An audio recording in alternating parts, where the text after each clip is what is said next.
No light should mean no plants. No plants should mean no animals. So how does this swarm of exotic sea creatures survive? The first clue comes not from the creatures, but from the water itself. When we brought up some of the water coming out of the vents, and we opened the canister, and wow, the smell of hydrogen sulfide.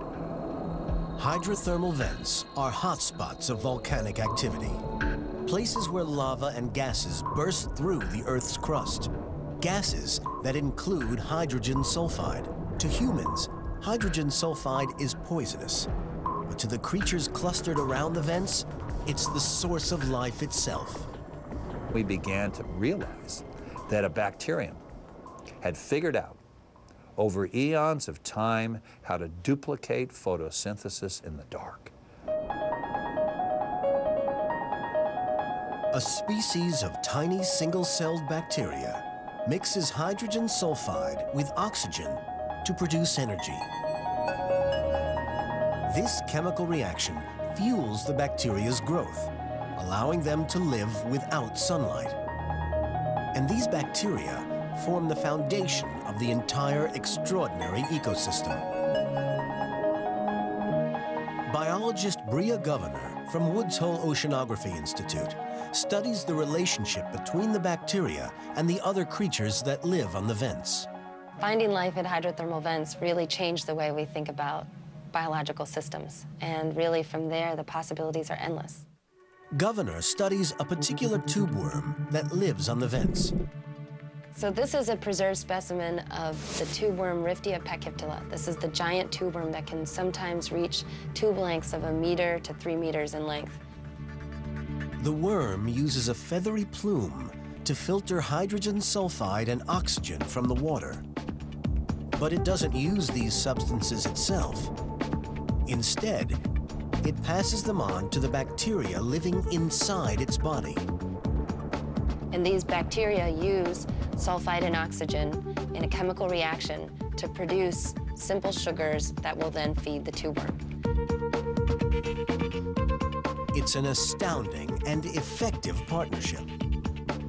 Each liter of fluid ejected from the vent contains enough hydrogen sulfide to produce over 700 calories when mixed with oxygen. The bacteria use this energy to produce simple sugars. By gorging on these sugars, the worm can grow to 9 feet long. These bacteria are the lifeblood of this bizarre ecosystem. Clams, mussels, and snails feed on them. These creatures are then eaten by other predators, such as fish, crabs, and octopus. The bacteria turn the barren waste of the deep abyss into oases of life. And they may hold clues to the origin of all life on Earth, and even beyond.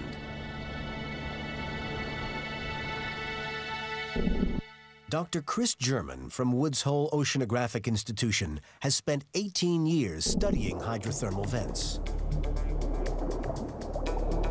There are new discoveries we've been making which are crucial to the origins of life on our own planet. There are unique ecosystems down there. There are fauna we've never seen. Every time we go out, we find new species. In 2006, German discovers the hottest vents ever found. These vents expel noxious acidic liquid that reaches nearly 700 degrees Fahrenheit. It doesn't sound like a recipe for life, but German finds that the liquid contains some intriguing ingredients. This fluid had a whole bunch of complex organic molecules in it. The basic complex organic molecules that you might have needed for the origins of life. The vents spew out chemicals that can support specialized life forms. But they also may help to explain the beginning of life on Earth. It starts growing the building blocks for life without any life being present. But even here, in one of the most extreme environments on the planet, we're still 5 miles above our final destination.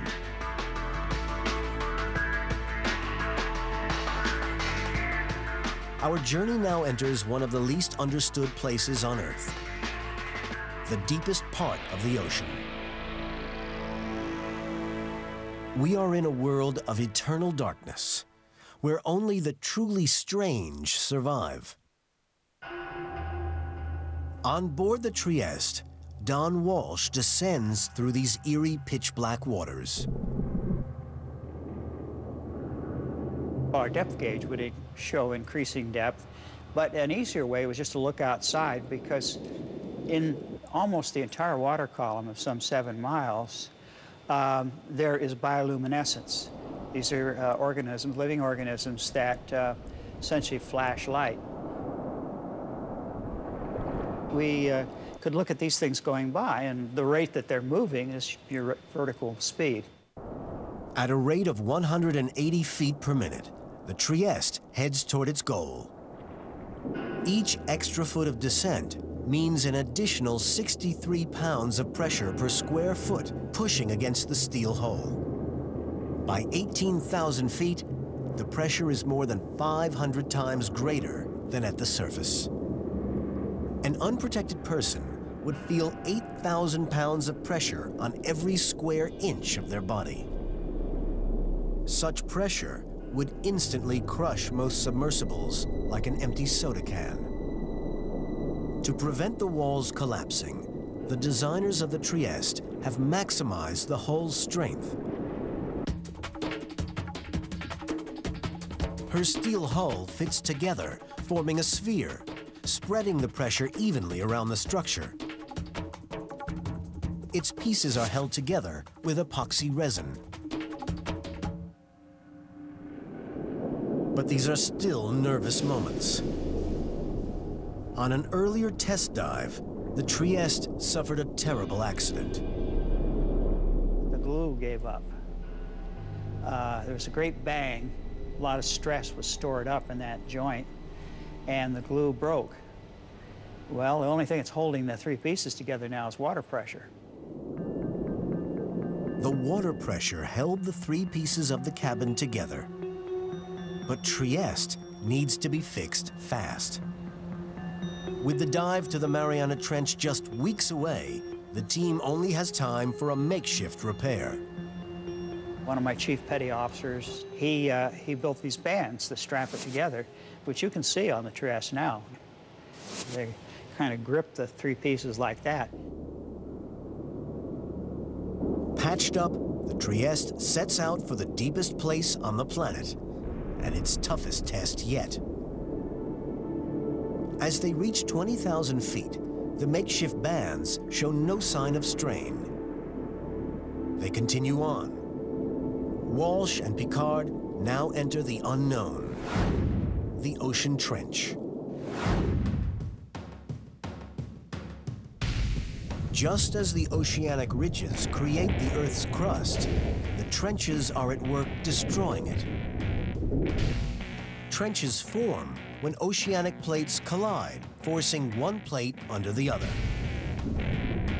The lower plate plunges downward, and its crust is recycled into magma. These trenches, these furrows in the floor of the ocean were like valleys. The slope of the sides of the trench is very, very gradual. Walsh enters the deepest of all the trenches, the Mariana Trench.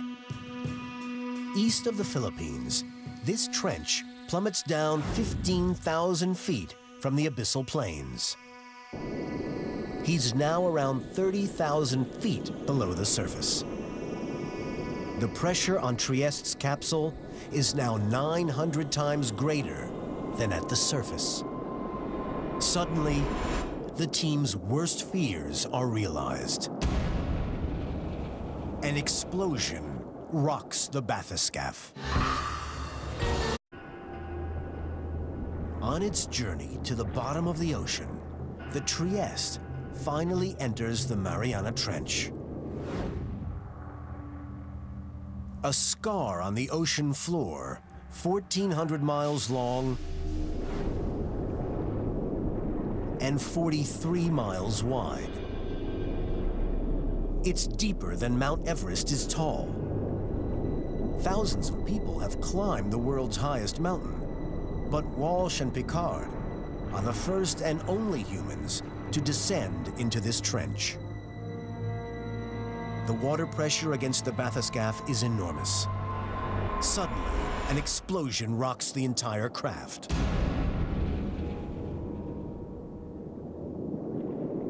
The bang startles Walsh and Piccard. If, in fact, we had catastrophic flooding, it's unlikely we would have even known about it. It had been over just like that. I mean, that sea pressure out there, 5 tons per square inch. The fact that we could hear it and we were still there meant that we were still alive. The break occurs on one of the Trieste's